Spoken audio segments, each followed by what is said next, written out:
বিসমিল্লাহির রহমানির রহিম। আসসালামু আলাইকুম। আশা করি আপনারা অনেক ভালো আছেন। আমি কিন্তু এত জনপ্রিয় কোনো টিচার না, তবে আমি আজকে যে বিষয়টা নিয়ে কথা বলবো ভিডিওটা একদম পুরোপুরি শুনবেন, তারপরে যদি আপনার কোনো মন্তব্য থাকে করতে পারেন।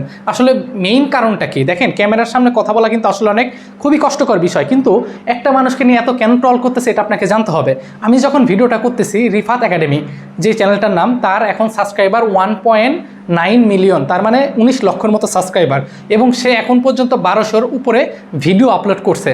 তো তার যদি কিছু ভুল থাকে, মানুষ মাত্রই ভুল, এটা আমরা জানি, তাই না? সো ভুল হইতে পারে, কিন্তু তার যে কি পরিমাণ ভুল আছে এটা যদি আপনি দেখেন তাহলে আপনি বলতে পারবেন যে তার ভুলটা আসলে ধরাই দেওয়া উচিত কিনা। কারণ এত বড় চ্যানেল একটা মানুষের, সো তার ভুল থাকবে, এটা যদি আমরা ধরাই দিই, কিন্তু এটা কি সে ইচ্ছা করে করছে নাকি সে আসলে ভাইরাল হওয়ার জন্য করছে, এটা আমার বোধগম্য নয়। তবে আমি আপনাদেরকে ভিডিও সহকারে দেখাবো যে সে কি আসলে ভুল করছে। যে ক্যামেরার সামনে অনেক সময় কথা বলা, এটা আসলে একটু না অনেক বেশি একটা চ্যালেঞ্জিং বিষয়। দেখেন, অনেক স্টুডেন্টের সামনে অনেক টিচার অনেক ভালো পড়াইতে পারে, কিন্তু ক্যামেরার সামনে কথা বলা অনেকের কাছে আনইজি লাগে।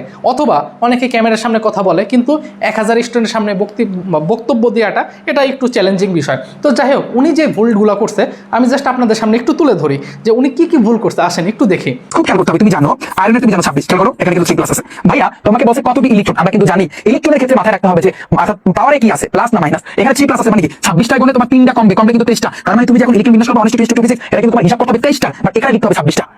আমি বুঝাতে পারছি? এটা আসলে কিন্তু সৃজনশীল লেখা লাগে, সংক্ষিপ্ত প্রশ্ন লেখা লাগে, আমি দেখাবো না। বাট সিস্টেমটা পুরো প্রসেসিংটা তোমাদেরকে আমি শিখাই দিচ্ছি যে তুমি কিভাবে এটা করবা। যে তোমার এখানে যদি 3 প্লাস থাকে, তার মানে 26 থেকে তোমার 3 কিন্তু ভাইয়া বিয়োগ দিতে হবে। এজন্য রেজাল্ট আছে 23টা, তোমার ইলেকট্রন বিন্যাস করতে হবে ওই 23টা। মানে হিসাব করতে হবে 1:2 2:2 2p6 10 না 3:2 3p6 18 না 3d, এবং হচ্ছে কিন্তু 4s তুমি দুইটা ইলেকট্রন দিবা, তোমার 20টা রান, বাকি থাকে 3টা আমি দিলাম, শেষ। এখন হিসাবটা এখানে ইলেকট্রন বিন্যাস করতে আমরা কিন্তু 23টা ভাইয়া, 23টা খুব খেয়াল করতে হবে। এজন্য আমি বারবার বলতেছি তোমার n শক্তি স্তর, তুমি কিন্তু জানো 1 যদি থাকে p শক্তি স্তর, এটা কিন্তু l শক্তি স্তর, এটা m শক্তি স্তর, এটা n শক্তি স্তর। এটা আসলে সিএনসি ভাবে লেখা লাগে। তো সিস্টেমটা তোমাদেরকে শিখাই দিচ্ছি। k, তারপর এটা হচ্ছে m, এটা হচ্ছে m, এবং এটা হচ্ছে n। এখন তুমি आंसर দাও ভাইয়া। m শক্তি স্তরে কয়টা আছে? 6 7 8 9 10 11, মোটামুটি ভাবে আমাদের 11টা। কিন্তু ভাইয়া যে বলো, এই যে m শক্তি স্তরে কি 11টা বসবে, নাকি এখানে তোমার হচ্ছে এই যে আমরা তো হিসাব করছি কিন্তু 23টা, নাকি এখানে 6 আসবে, এখানে তোমার একটু 13 বসবে, কোনটা বসবে বলো? এখানে একটু ঝামেলা আছে, এখানে একটু ঝামেলা আছে। শোনো, আমি একটু বলে দিই, আমি একটু হিসাবটা তোমাদেরকে বলে দিই।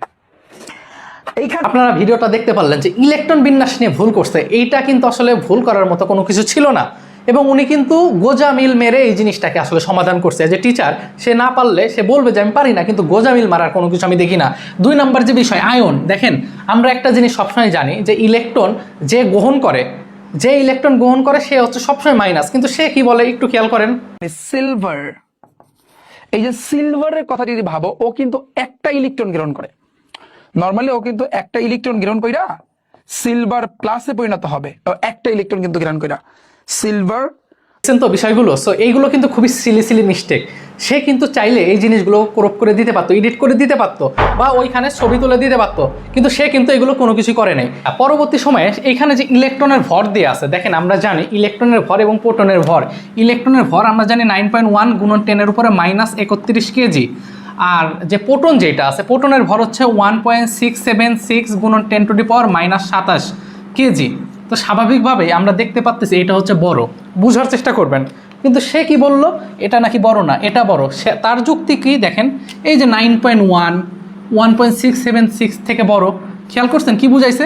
এটার থেকে এটা বড়, কিন্তু এই যে ডান পাশে যে 10-এর উপরে পাওয়ার আছে, এগুলো হাওয়া হয়ে গেছে। দেখেন কি বলে, একটু শোনেন। ঠিক আছে, এবার ভর প্রোটনের তুলনায় 1840 গুণ কম হয় কেমনে? একটা ইলেকট্রনের কিন্তু ভর বলো, ইলেকট্রনের যাই বলো না কেন, ও কিন্তু সবচেয়ে চেতা বিলিয়ন, ওর ভর কত? 9 পয়েন্ট, প্রায় অনেক বেশি। এটা প্রোটনের তুলনায় 1840 গুণ কম, এটা মিথ্যা, বেশি হইবে। কারণ এই ইলেকট্রনের যে ভর, তুমি চিন্তা করো ইলেকট্রনের ভর প্রোটনের থেকে কত গুণ বেশি, তুমি চিন্তা করো। কারণ প্রোটনের হইছে 1.673 ছিল এই দুটো ভর, তাই না? আর ইলেকট্রনের হইছে কত? 9.1। কোথায় রয়েছে 1? পরেরটা দেখেন, মধ্যবর্তী দূরত্ব। ম্যাজিক ব্রো, এগুলোকে বলে এমসিকিউ ম্যাজিক। এগুলোকে কি বলে? MCQ magic. তুমি ম্যাজিক দেখো, আর কিছু লাগবে না। তুমি দেখো, খেয়াল করো, বলছে কি ওয়াই অক্ষতে এত দূরত্ব বলছে ভাইয়া। তার মানে এটা জানি আমরা এক্স, এটা জানি আমরা ওয়াই, তার মানে ওয়াই বা, তাহলে বাকি থাকে কি -2। তাহলে আমাদের আনসার আসবে কিন্তু -2। এখন খেলা শেষ।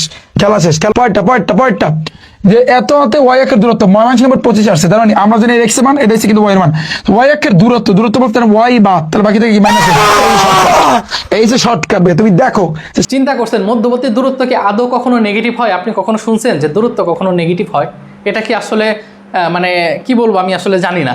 ওকে, এরপরে যদি দেখেন আপনারা দেখতে পাচ্ছেন, তুমি চিন্তা করো এই পি বাই কিউ নিয়ে আমরা একটু কাজ করি। হ্যাঁ, ধরো পি এর মানটা আমি এখানে সাপোজ 2 দিলাম। এখন কিউ এর মানটা যদি আমি 0 বসাই, তাহলে 0 দ্বারা কোনো কিছুর ভাগ করলে 0ই আসে। তাহলে এই 0 কি ভগ্নাংশ সংখ্যা?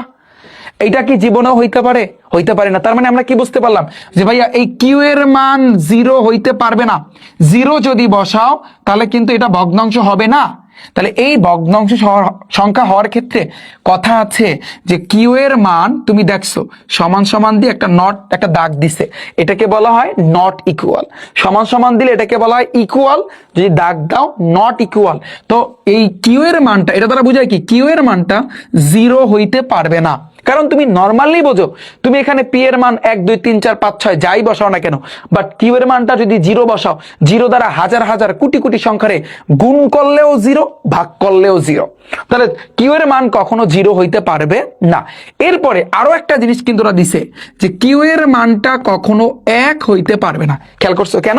এখানে যে জিনিসটা করছে যে পি বাই কিউ, কিউ অর্থাৎ সামথিং বাই, দেখেন সামথিং বাই 0, উনি বলতেছে 0, কিন্তু আপনি যদি ক্যালকুলেটরে চাপ দেন দেখবেন যে এটা আসলে ম্যাথ ইরর আসবে। ম্যাথ ইরর মানে হচ্ছে অসংজ্ঞায়িত।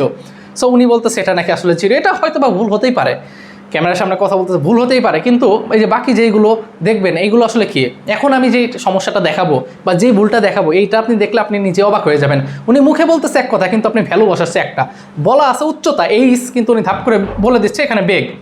ভরের একটা বস্তু, এম ভরের একটা বস্তু 20 মিটার 30 মিটার এত উপরে রাখা হয়েছে, এত উপরে। তার মানে এগুলো কিন্তু ধরো এটা H1 এর মান, এটা H2 এর মান, এটা H3 এর মান, এটা H4 এর মান, কোন অবস্থান থেকে বস্তুটি ছেড়ে দিলে গতিশক্তি সবচেয়ে বেশি হবে। তাহলে তুমি নরমালি চিন্তা করো গতিশক্তি সূত্র কি half of m v square, তাই না? আমরা কিন্তু জানি গতিশক্তি নরমালি কিন্তু সূত্র কি half of m v square. এখন তুমি চিন্তা করো ভাইয়া, এত উপরে রাখা হয়েছে বস্তু, এত মিটার। আচ্ছা, তাহলে এটা কিন্তু তোমার বেগের মান, আমি ধরতে পারি এটা কিন্তু তোমার বেগের মান, এত এত এত এত উপরে। তাহলে তুমি চিন্তা করো, ধরো v1 এর মান যখন 20 মিটার হইবে তখন কি হইবে v1 এর মান, তখন কিন্তু তোমার গতিশক্তি কি হবে? তাহলে হাফ ইনটু ভর আছে কিন্তু m ইনটু 20, 20 এর তুমি স্কয়ার করবা, তাহলে দেখো 20 এর স্কয়ার করলে কত হয়? 20 এর স্কয়ার করলে 400, 20 এর তুমি যদি স্কয়ার করো 400, 400 এর ভাগ দিবা 2 দ্বারা, তোমার কিন্তু এখানে 200 m আসতেছে। ফাইন। তারপর পরেরটা v2 এর মান যদি তোমার ধরো হয় 30 মিটার, হ্যাঁ, তাহলে কি হবে? Half of m b square গতিশক্তি সূত্র। তাহলে তুমি চিন্তা করো হাফ ইনটু m এর জায়গায় থাকবে, এটা হচ্ছে তোমার 30, 30 এর মধ্যে স্কয়ার করবা, তাহলে 30 এর স্কয়ার করলে কত হয়? 900। তাহলে 30 এর তুমি স্কয়ার করবা, তাহলে তুমি দেখবে এখানে 900 পাবা, 900 এর ভাগ দিবা 2 দ্বারা, কত আসছে? 450 মিটার।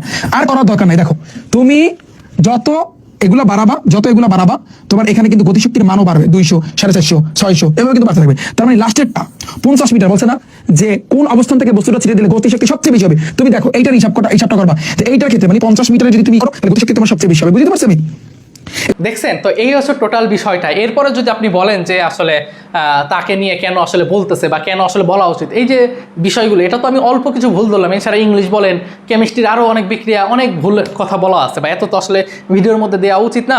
সো এই হচ্ছে কথা ছিল। আসলে মানুষের ভুল হলে ভুলটা ধরাই দেওয়া আসলে উচিত, আমি পার্সোনালি এটা মনে করি, যারা আসলে বিষয়গুলো জানতেন না। হ্যাঁ, কারণ এত বড় একটা 19 লক্ষ সাবস্ক্রাইবার একটা চ্যানেল, তার যদি ভুলটা আমরা কেউ না ধরাই দেয়, তাহলে কিন্তু সামনে আরও স্টুডেন্ট হুমকির সম্মুখীন হবে। এই কারণে ভুলগুলো ধরিয়ে দেয়া। সো সবাই ভালো থাকবেন, নিজের খেয়াল রাখবেন। আর আমরা যাদেরই ভুল হয় অবশ্যই আপনারা এটা ধরাই দিবেন। ভুল হতেই পারে, কিন্তু এই ধরনের ভুলগুলা এত বড় একটা অডিয়েন্স মানে আলা চ্যানেল থেকে, মানে এটা মানুষের কাছ থেকে এক্সপেক্ট করাটা একটু বেশি কঠিন। এটাই হচ্ছে কথা।